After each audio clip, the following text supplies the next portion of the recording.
Bom dia, pessoal. Quarta-feira, vamos ao nosso vídeo do YouTube. Se você está assistindo esse vídeo e ainda não se inscreveu no nosso canal, se inscreva no nosso canal, curta os vídeos, dê a sua opinião, coloque algum tema que você gostaria que a gente começasse a discutir. Olha, eu falei que esse ano as coisas iam mudar um pouquinho no nosso canal. Mudar por quê? Porque a gente está realmente, com relação às questões da rancenias e das indenizações, a gente está num compasso de espera. Algumas coisas têm acontecido, em janeiro se falou muito, em dois irmãos que ganharam no Rio Grande do Sul, mas enfim, graças a Deus que ganharam, mas não são coisas que a gente vai estar colocando em pauta aqui. Eu acho que a gente tem coisas muito importantes para falar, que fazem parte do nosso dia a dia e que no final das contas depois, sabe, se encaminham para o mesmo assunto, justiça. Eu sou uma pessoa incansável de estar falando sobre justiça, sou uma pessoa incansável que busca justiça. Pessoal, em N aspectos, eu busco a justiça e eu sei que ela virá, e coletiva, daqueles todos que estão ao meu redor e que de alguma forma a gente acompanha, acolhe nos momentos que são necessários, tá? Hoje eu quero conversar especificamente sobre a violência da mulher. É um assunto que todo mundo fala, a televisão fala o dia inteiro, né? Mas a gente nunca reflete sobre isso, a gente nunca vai no fundo da coisa perceber o que acontece de fato e por que os casos estão aumentando.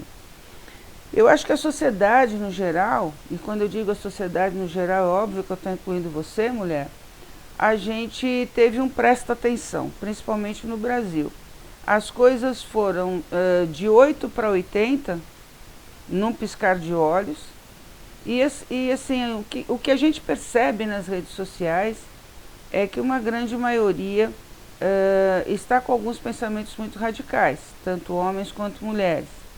E aí, quando a gente começa a ter atitudes muito radicais, a gente comete alguns erros e a gente acaba deixando no esquecimento coisas importantes. Esse ano é ano de eleições municipais. Graças a Deus as mulheres têm uma cota aí de 30% que precisa ser preenchida para a candidatura. E aí a gente discute sempre a questão das laranjas, né? Eu espero que você, que vai ser candidata, não se envolva nesse tipo de atributo. Por quê? Quando você concorda em participar de uma eleição só para preencher cota, você também está se violentando. Essa também é uma violência contra a mulher. Quando os partidos políticos começam a convocar mulheres, né, para serem candidatas a vereadoras em seus municípios ou prefeitas, seja lá o que for, pelo simples interesse de preencher cota. Pelo simples interesse. Então, essa é uma violência contra a mulher. E uma violência muito séria. Porque se essa mulher se eleger, o que normalmente não acontece, né? Porque quando um partido político coloca uma mulher só para preencher cota, além dele não dar apoio financeiro necessário, apoio logístico, enfim, além dele abandonar a mulher no meio da campanha política, e depois então nem se fale, ela vai se eleger como? Né? Então, a gente precisa ter cuidado com isso, porque violência contra a mulher são várias, são várias. Não é só aquela violência, eu digo não é só, não é porque é menor, pelo amor de Deus, tá?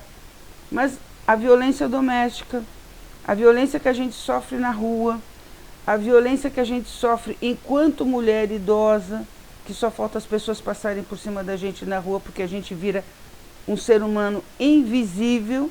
Tem horas que eu acho que eu sou um ET, né? Porque as pessoas não te percebem. A partir de uma determinada idade, elas não te percebem. Você tem que ter um outro tipo de postura, você tem que criar um outro tipo de postura para as pessoas perceberem você. Tem essa questão também. Então, além de todas essas violências, a gente tem que tratar muito seriamente a questão das candidaturas femininas agora em 2020. Por quê? Porque algumas mulheres serão violentadas em seus direitos civis de serem candidatas só para preencher cota. E aí vão ser laranjas. E depois vão responder por todo esse processo. E quando eu digo responder, é responder sim, na justiça por tudo isso. Vai ser violentada. Ah, Tereza, como que ela vai ser violentada? Vai ser violentada moralmente, o que é muito triste para o país. Por quê?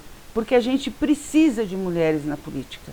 Porque a gente precisa do conteúdo feminino na política, colaborando ao lado dos homens. Porque a gente precisa de políticas públicas mais diretas às questões da mulher, às questões, sabe, que envolvam as violências físicas, morais e sociais que as mulheres sofrem na sociedade brasileira. Então, precisa de mulher para que ela crie essas políticas públicas, para que ela crie esses projetos de leis nos seus municípios e a gente consiga evoluir. Uma das sugestões que eu sempre dou e que em alguns municípios já existe é que se façam cursos de reflexão, grupos de reflexão para os homens que foram abusivos em seus relacionamentos com as mulheres, que espancaram, que estupraram, enfim. Para esses homens, eu acho que a gente precisa ter um grupo de reflexão para que ele consiga entender, sabe, que isso é violência, não é eu te amo. E ninguém melhor que uma mulher para poder criar uma política pública dessa.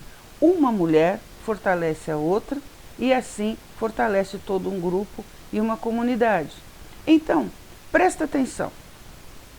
Se você for convidada para ser candidata, saiba e tenha consciência, converse no seu partido e tenha consciência se você está sendo convidada pela sua capacidade de voto, pela sua capacidade de trabalho social, pela sua capacidade enquanto política de estar ali representando aquele partido. Se não for para isso, não vá. Não vá porque você vai estar sendo altamente violentado. Violentada nos seus direitos e violentada moralmente. Porque você vai participar de uma campanha pura e simplesmente para preencher cota. E não é isso que a gente precisa, não é isso que o Brasil precisa. O Brasil precisa de todas nós mulheres políticas que façam a diferença. Já falei para vocês que o meu canal é para quem quer fazer a diferença. Então, mulher, quando você entrar para um partido político, quando você quiser ser candidata e o partido político te escolher para ser candidata, fique atenta, preste atenção, não caia, sabe, na ilusão do tapinha nas costas. Você é sensacional, veja se você é sensacional mesmo para estar correndo atrás de voto, porque não é uma tarefa fácil. Correr atrás de voto é uma tarefa muito complicada, exige muito sacrifício, tá? E você precisa querer fazer aquilo. Você precisa estar ciente de que você está concorrendo a um cargo público que, além de te dar visibilidade, você vai ser uma pessoa pública, tudo que você fizer vai estar ali à vista de todos, e você daí precisa fazer bem feito. Você precisa estar ali na vereança, caso eleito, mas fazendo e cumprindo o papel que o eleitor deu a você. Então espero que todas as mulheres que entrarem para algum partido e forem se candidatar a vereadoras, a prefeitas, saibam cumprir o seu papel feminino antes, durante e depois das eleições. Bom dia, gente. Fiquem com Deus e até o próximo canal. A gente vai estar aqui quarta-feira que vem. Não deixem de se inscrever. Outra coisa, vou colocar o link do meu livro que está na Amazon para vocês poderem adquirir e conhecer o nosso trabalho nas questões da hanseníase. Tchau!